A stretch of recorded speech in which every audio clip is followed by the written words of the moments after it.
the world, especially in terms of economy. So maybe it is a template question, but I need to ask you this. So what are the main reasons behind the military invasion to Ukraine? First of all, I do not agree with the word war or invasion, because the target of Russia is not invading Ukraine, not destroying Ukraine. It's absolutely different from what the Western media is trying to say. We call it a special military operation, and we tried to prevent this military option for 8 years.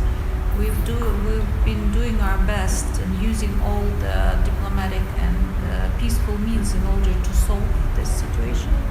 But Kiev, very much supported by the West, did not agree. And what is the situation? You will not find it in the Western media.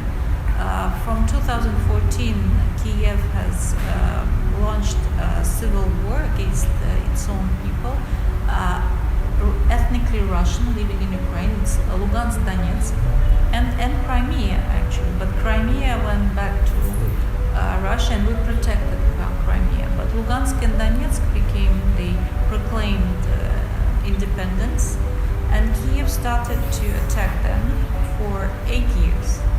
14,000 people died. Have you ever seen it in the Western media? No, of course not. They were bombing and shelling it. Actually, Russia tried to, and Russia initiated the Minsk agreement in order to find a solution to this, to stop this genocide, I would say, performed by Kiev. But Kiev did not commit to these agreements. Kiev continued to kill people in Lugansk and Donetsk. And also the West, since 2014, when very anti-Russian government came to power in Kiev as a result of a coup d'etat, the West tried to, and actually succeeded in turning Ukraine into an anti-Russian project, and they used and are using Ukraine as a political and military instrument to attack Russia. So this crisis is not about Ukraine, basically. Ukraine is a victim, and we feel very sorry for Ukrainians, because their government, which is a puppet in the hands of the West, they dragged people of Ukraine in this situation.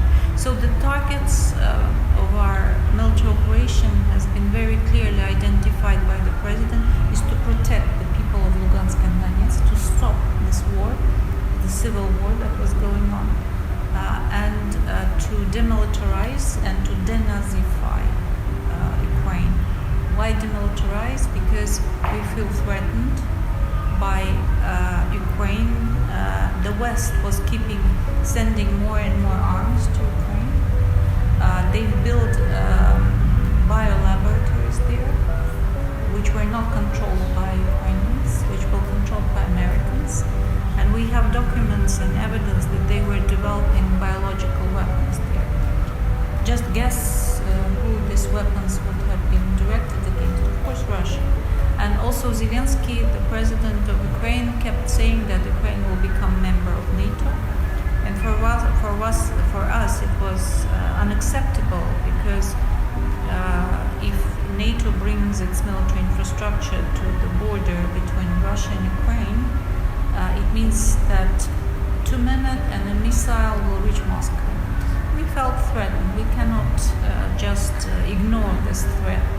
We've been telling that to the West for a long time, but they ignored our interests.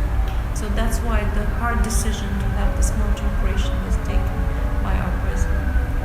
If you call it, this is a special military operation.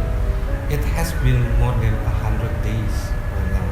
So what does exactly Russia want from Ukraine? We want from Ukraine to stop bombing, shelling, and killing people in Lugansk and Donetsk, and we are succeeding.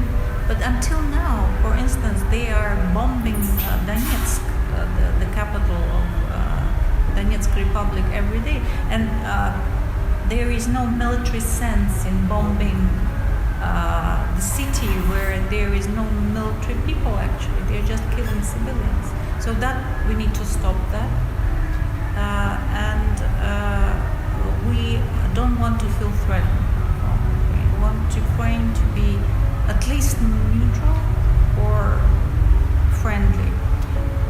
What the people of Ukraine will decide on the fate of their government, it's up to the people of Ukraine.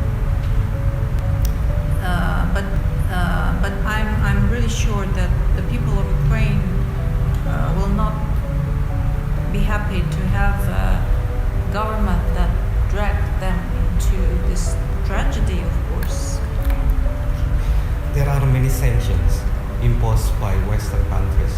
Therefore, what are the impacts to the Russian economy? Well, so far our economy has proven to be quite resilient, and because of the policies of our government, which have foreseen this kind of situation and trying to neutralize the impact of the sanctions. Of course, I'm not saying that they will not hurt at all, but they didn't give the result that the West was hoping for. They didn't destroy the Russian economy. On the contrary, we're now having more income from the oil and gas because the prices went up.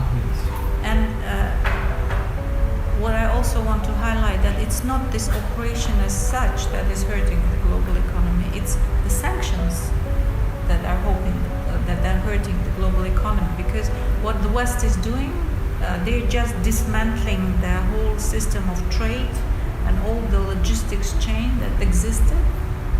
And of course, that is impacting the global economy, not what Russia is doing in Ukraine.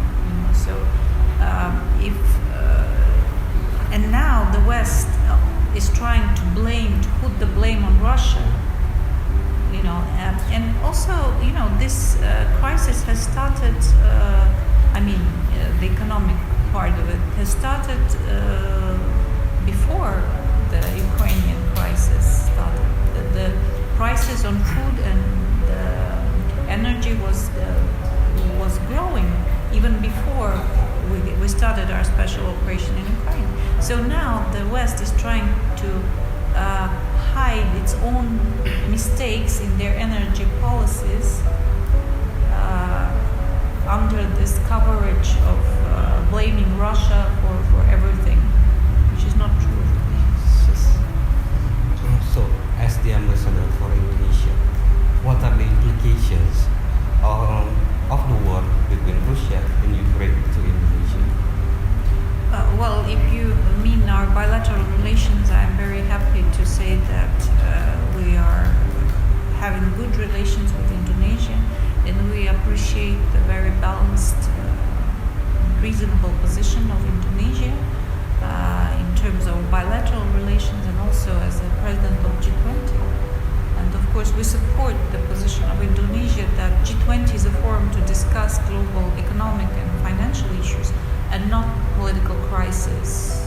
And to drag this issue in the agenda of the G20, it will just divert the attention of a really important issue. We were really grateful to the government of Indonesia. Okay, thank you very much, Madam, for your time. Thank you. Okay, spasiba. Спасибо.